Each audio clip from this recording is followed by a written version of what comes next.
Charles Howell III is he's a professional golfer.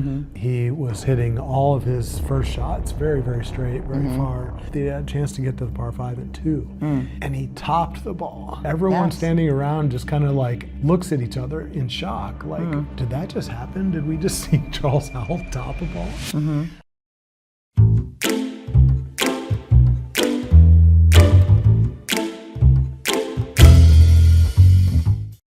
Hey everyone, welcome back to The Long and Short of It. I'm Jennifer Giroux. I'm Jaacob Bowden. And what is this that we're doing? We are doing a podcast that is not a golf podcast. So we're using basically Jaacob's golf journey as a professional golfer over 20 years and taking different prompts, different experiences that he's had and using that to dive into that experience, but also talk about the deeper meanings around that. And really it's about sort of the deeper journey that happens through that's happened through your golf journey and through life. Yeah, so we use that as a moment from the golf career, professional golf career, the conversation starter, and we start talking about that and then see where the conversation goes. Maybe we end up talking about that, maybe it leads to somewhere else, but we try and round it out, I guess, with a deeper meaning. Yeah, a higher takeaway. A higher takeaway to walk away with. And we're sitting in a chair called the tete-a-tete. So it's a conversation chair. So it's actually, we're like, if you could see it, we're kind of, it's almost like a figure 8. The armrest is like an S. Yeah. And yeah, we thought this would be a really unique sort of way to have a conversation. Yeah, it's literally designed to have conversation. Yeah, tete-a-tete, so in French it's head-to-head, right? Although technically I guess we're not facing the right direction, but we're in the chair. Exactly, we are in the chair. So today we actually drew a card just before we started filming, and I picked up Charles Howell III. Yes. And I actually don't know what is that in reference to? Oh, okay. So just for context for you, and maybe you'll remember as we start talking about this, but also for people at home. Charles Howell III is a PGA Tour. He's a professional golfer. He's not like on the Tiger Woods level as far as transcending borders, but he was a very highly accomplished amateur golfer. And I think he won either the U.S. Amateur, the NCAA Championship, or both maybe, or like he won an important tournament when he was in his 20s. And then he became a PGA Tour player, and then he won on the PGA Tour, and then he had a very successful year, a career so far. He's about my age now. He's almost 50. Oh, he is. He's currently, okay. Yeah, and he's currently no longer on the PGA Tour. He was one of the golfers that went to the Saudi Arabian the LIV Tour. Backed LIV Tour. Oh, okay. So we went to the LIV event here in Michigan just to see what it was like, and he was on the driving range. He was one of the players that we saw on the driving range. Oh, right. So you have seen him. Whoa, I have seen him. But this goes back, this is 2025, that was earlier this year. Yeah. But if you go back to when we first met in Monterey, California, you were getting your graduate degree. Yeah. And I was out there for golf, and I was based at Pebble Beach. Yes. And every year, back then the PGA Tour schedule was smaller. Yeah. So the season would go January to maybe October, and then in November, December, there would be these silly season events, which are kind of just like off-season events. And Callaway Golf, it's $1 billion company. Yeah. Charles was with this $1 billion company. They sponsored him. Yeah. And so he would come to the Pebble Beach area for a silly season tournament there. And he would come every year, and somehow or another, I kind of got looped in with him, and he would always, with me being a pro, I could get access to the driving ranges and stuff like that. And I got to do a round, be on the course with him for a round and walk with him, and got to really talk to him a lot. Yeah. And so he would say hi every time he came in town. Oh, I don't know if he would remember me now because it's been so long ago, but there were several years in a row where he would say hi. Well, it's also just nice when you hear about people who have had any level of fame or accomplishment, especially in a field like that, who are also just seemingly like nice people on the back end, right? Backstage, right? Yeah, so, he was. Yeah. When you hear about people that are not so nice and not so great. When you meet people, just in the everyday, high-profile people in media, news, when the cameras are off and everything. And he's one of those people that when you meet him in person, he's a really nice person. Nice. So that was good job, Charles. Yes, good job, Charles. And there was a couple interesting things that happened. And so we met in 2004. Right. And in 2004 was the first year that I had my first run-in with him. So this goes back as long as we go back. Yeah. And there were a couple interesting things that happened that I think would be maybe good, interesting conversation starters. Okay. One, so I was out on the course with him, and we were just walking along and talking as he was playing the event, and he was hitting all of his first shots very, very straight, very far, and then it was just like, this guy's driving it perfect. He's driving it on a string, and then there's a hole that's a par 5, so those are designed to get there in 3 shots, and then 2 putts on the green. And he hit his first shot great, and then he had a chance. It was long enough that he had a chance to get to the par 5 and 2, and he topped the ball, which is just getting it to dribble along, and everyone standing around just kind of like looks at each other in shock, like, did that just happen? Did we just see Charles Howell top a ball?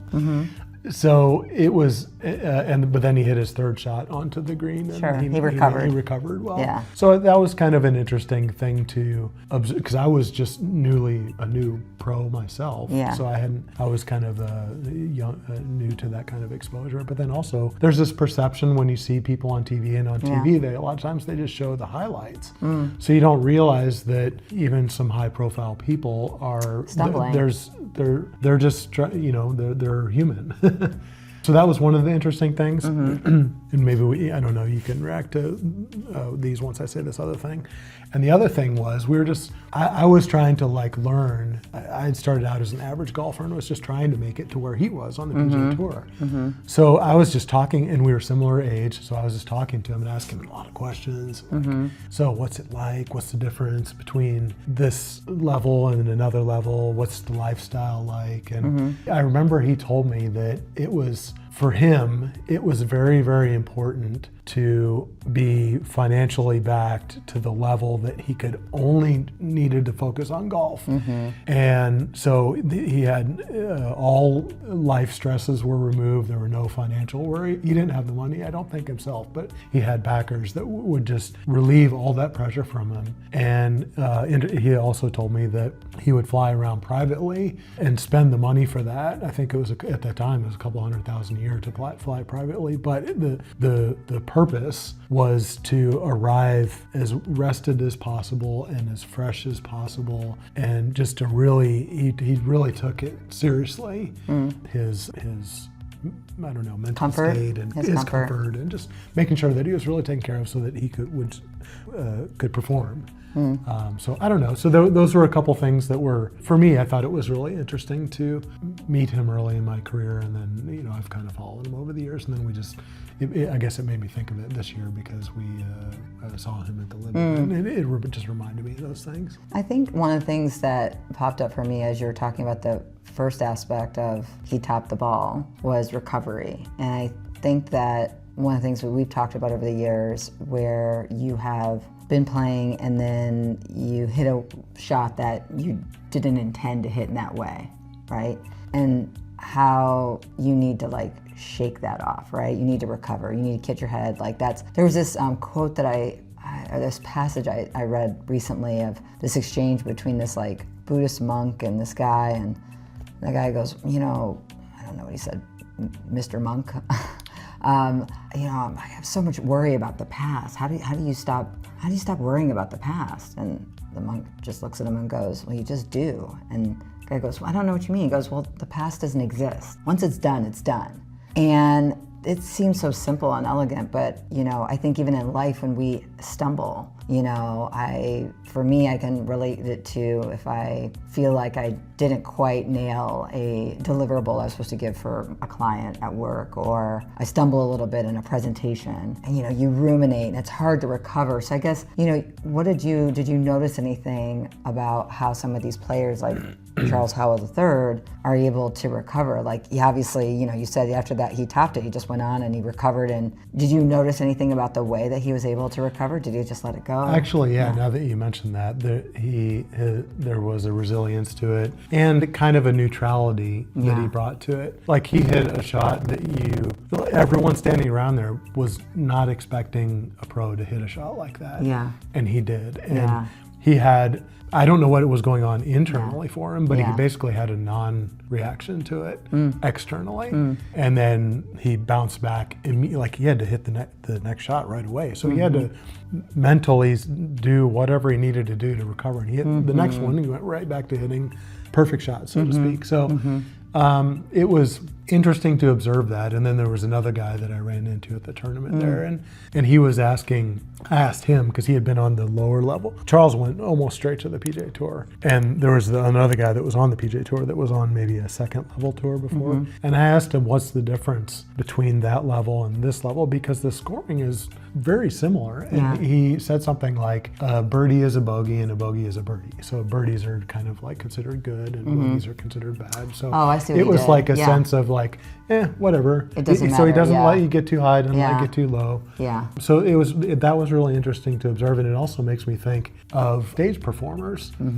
Sometimes if you're performing in a play or in something like that, and then if you don't do something perfect and you mess up, and then you kind of all of a sudden fumble, and then you show it. You show it, but if you can kind of, I don't know, if you can just play through it, no work one through notices. it, no one even notices. Yeah. We have a friend that's in a symphony orchestra. Yeah. And in talking with him, he's talked about that also.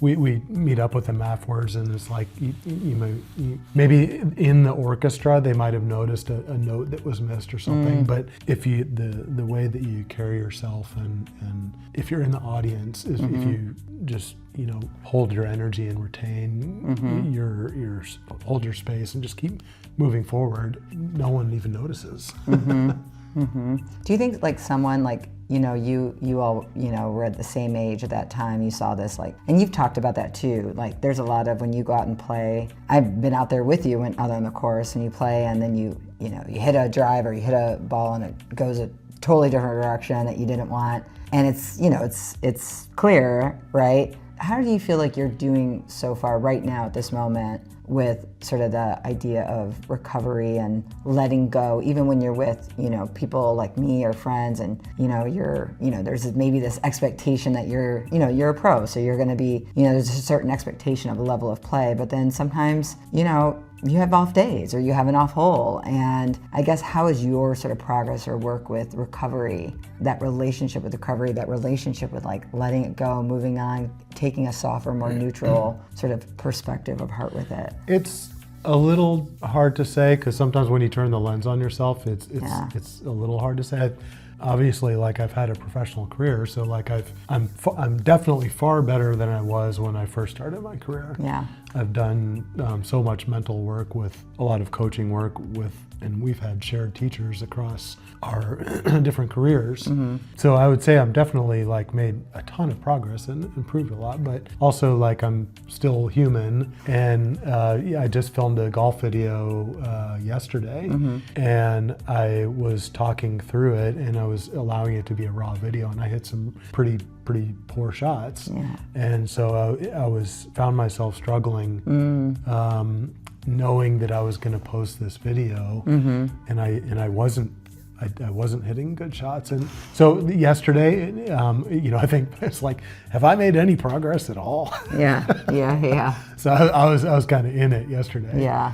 But then also maybe there's a relativity to it as well, because sometimes I feel like I'm pretty hard on myself. So maybe I notice things that other people wouldn't even notice. And I remember I was having a voice come inside my head that was saying, like, just relax, Jaacob, go easy on yourself, go easy on yourself. Nice, yes. So yeah, I don't know why, and I do this too with like work, and like this last few weeks I've been struggling to like get one of my work assignments out the door, and I was kind of holding in my head and turning around, and what I was afraid to do was send out an imperfect product. I was afraid for it not to be at the standard, that whatever abnormal expectation I'd put on myself. And in fact, what it did was it kind of held me back. It was in a way a form of like performance anxiety. And, I think like when I think about, sort of that aspect with your golf, and when and there's been moments, there was a moment, I don't know, you had a video that you did,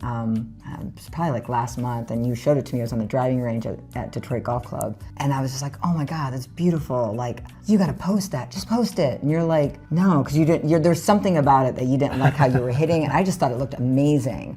And there's probably like, maybe golf. I mean, I'm a forever beginner, but I think I liked the whole atmosphere. I thought you looked great, blah, blah, blah. But I think or I sort of am drawing this link here with this aspect of recovery. There are going to be bad days or off shots or this or that. And like, how do we, going back to that like Buddhist monk, just let it go?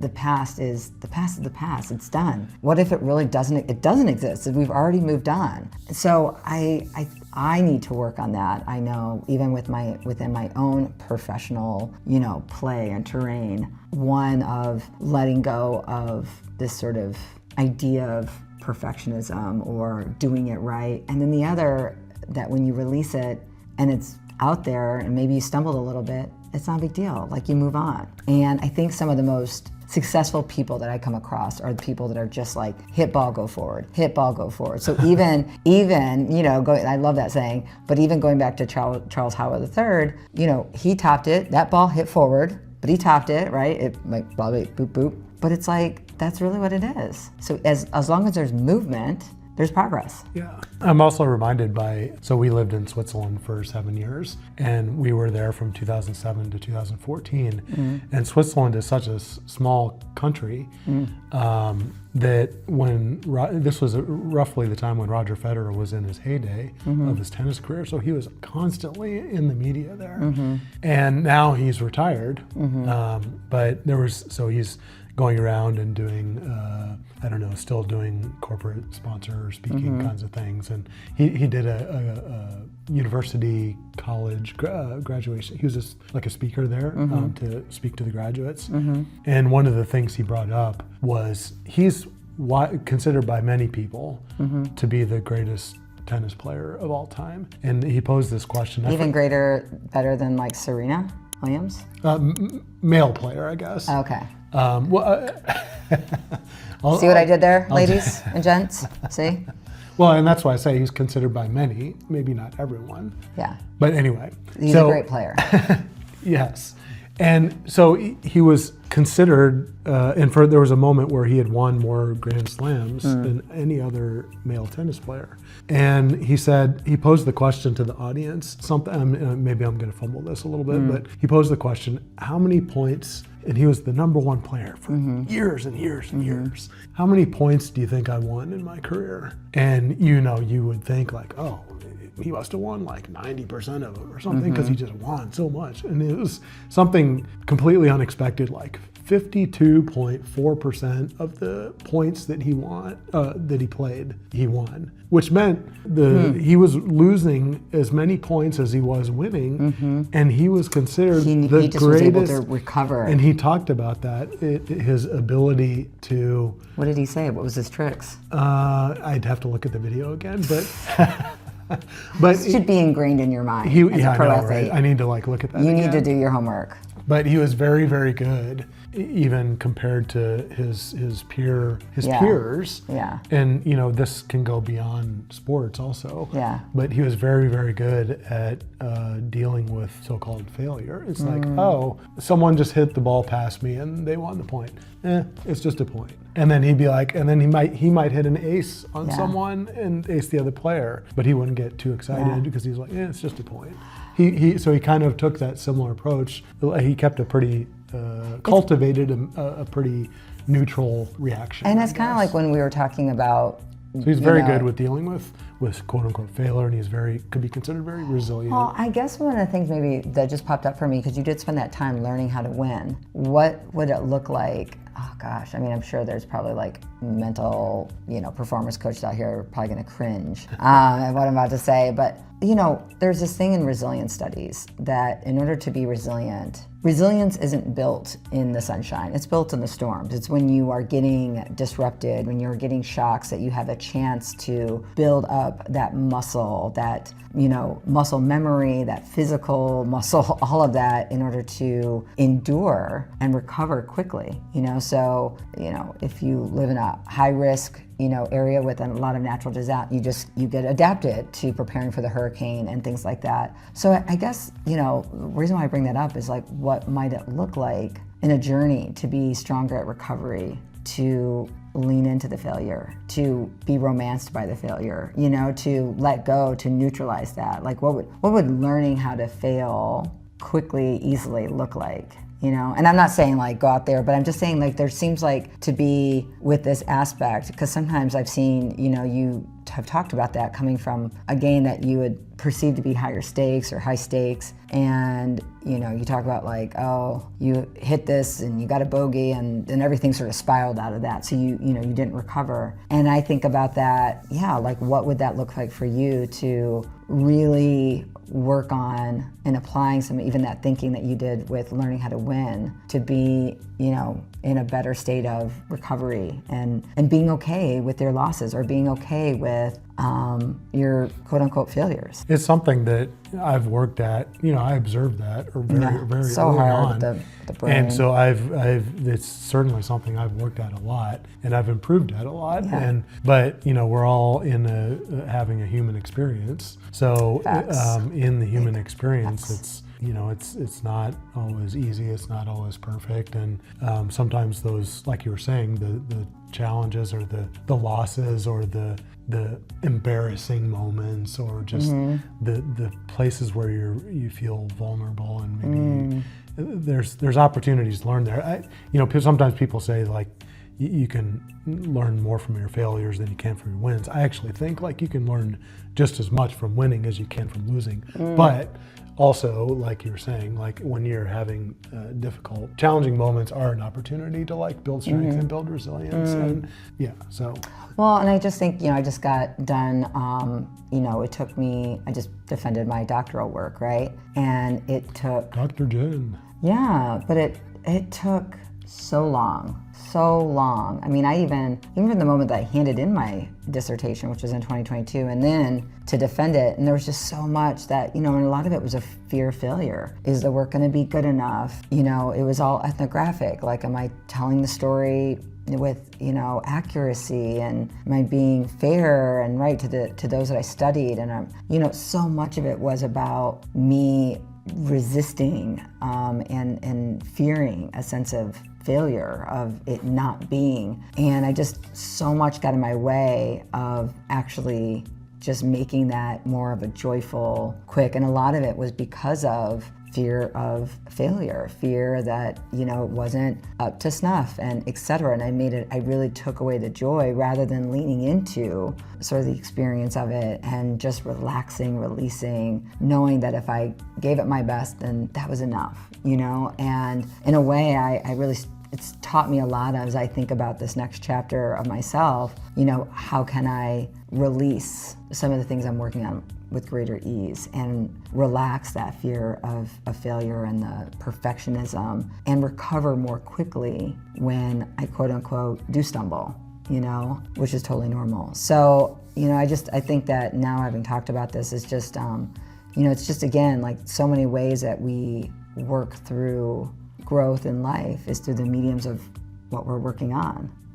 I don't know what's coming up for you as we set our round out. Well, I think we should all, myself, I need to go easier on myself. We all need to be better friends to ourselves. When you talk about your things with your PhD to me, and even when we tell that to other people, they're just like, oh my gosh, that's so amazing. I know. Like it's not about the time. No one cares. No one cares. So, and so I think we it up in our head. We, like everyone, should relax, be kinder to ourselves, go easy on ourselves.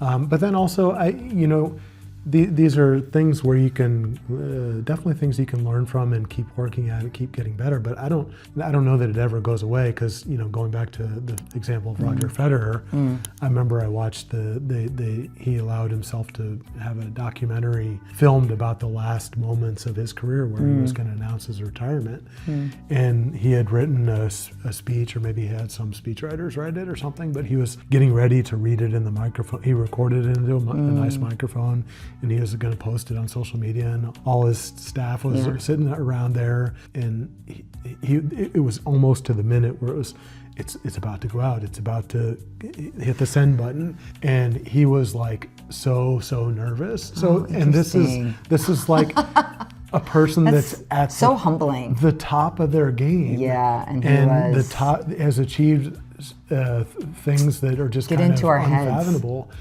And even he, with someone that is considered so successful and has certainly worked at it, and because I think he used to have a temper when he was younger, so he worked on his mental game. So it's something that I don't know if it ever goes away. It's something that it's just kind of a part of the journey of being in the human classroom, I guess. Well, and I think I like that thing of like, be kind. There's a story that Elizabeth Gilbert, the author, she wrote this book, Big Magic, years ago. It's great. It's all about creativity and how to harness and really step into your creativity. And to launch that book, she did this podcast.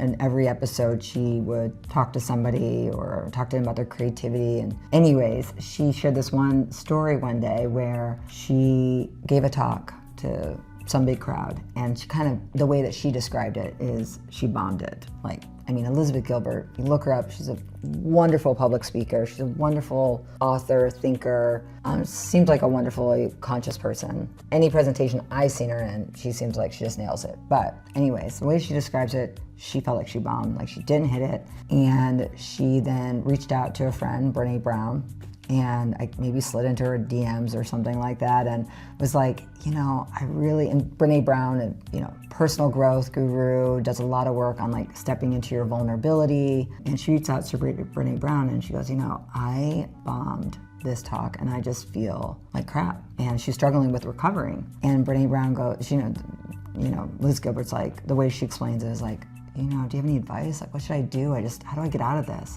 And then Brene Brown said something really elegant. It was just like, be a friend to yourself. Like, if a friend came to you and was just like, hey, I bombed this presentation and I just feel like crap, you'd be like, you know what? You're amazing. If it's a good friend, you would try to pick that person up. And a lot of times we don't do that with ourselves, right? It's just, they call it the monkey mind in Buddhism for a reason. It's just bouncing around, and it can be really harsh, and your internal talk can be really harsh. So it's, I think about that when, even with the doctoral work and everything, and even just coming out this recent assignment with a client, and just struggling a little bit, I kept having to say to myself, Jen, it's okay. Just be a friend to yourself. Relax, and it just kind of takes that regular engagement. So I think you're right. It's just, even Roger Federer, like, he still grapples with it. It helps to know that super high profile people, constant despite work. The marketing that is presented, they're still human. They're still going through. They're still feeling the feels at the different levels that they're working at. Yes. Yeah. So it's something that happens and seems to happen at all levels for life. So I guess it's just, if you can get a little just that example of Roger, just if you're just a fraction of a percent better, then it can lead to greatness. So to speak, greatness, I guess. Yeah. On that note, any long other? And short of it? Yeah, long and short of it. What's it for you? Well, I guess this kind of seems like it's turned into a little bit of a talk about resilience. Yeah. So I would, for me, I guess, long and short of it, I would say I need to be kinder to myself. I think you need to be kinder to yourself sometimes. Yes. Maybe a message for everyone else. Be kind to yourself. Like, what does it look like if you're a friend to yourself, And also keep trying. Well, I guess that the thing is like the stumbling, topping the shot, mishitting the shot, whatever. It's okay to stumble. It's actually essential. Yes. It's essential. Yeah. It's essential. Yeah. And, to really embrace that, to be friends even with that kind of stumbling or that sense of failure or the, missing the shot, whatever that shot is for you in life, right? Missing the assignment, all of that stuff. It's just actually a part of it, and you just got to keep hitting that ball and going forward. So that's a long and short of it for me. It's like, actually, I got to get that like tattooed on my forehead. Hit ball, go forward. As long as you're like hitting, for me with like when I was holding on to my doctoral work and I was delaying, I wasn't hitting the ball. I was just holding the ball. And so for me, the long and short of it here is like to hit the ball and move forward. That's actually like, that should be the focus regardless. Obviously you want to make that nice contact. That kind of crosses boundaries there too, like hit ball, go forward. It's applicable in golf. Yeah. It's applicable with, education. That's what I'm saying. Musical Anything. Performance, with like a stage performance, with it's the act of acting, like you stepped forward and you did it, and that's what counts. Yeah, that's it, folks. Thanks for joining us today. We love comments, we love questions, we love engagement. If you want to call in, we have our number, 313-356-6830. If you want to call and leave a message, and maybe that could be our prompt for a conversation at some point. I think we're gonna have to produce some merch, like hit ball, go forward. Maybe we need to start, getting some merch out there. Because I think we could all just like carry forward this message of reminding ourselves, just keep going and don't sweat the small stuff, Sounds like that's going to be the title of this episode, Hit Ball, Go Forward. Hit ball, go forward. So, continue to share the podcast if this resonates. And, if there's other ways that you want to support or be part of the journey, reach out, let us know. But just at the most, continue to grow, and thanks for tuning in. Thanks for tuning in here. Thanks for being with us. Yeah. And until next time. Until next time. Bye.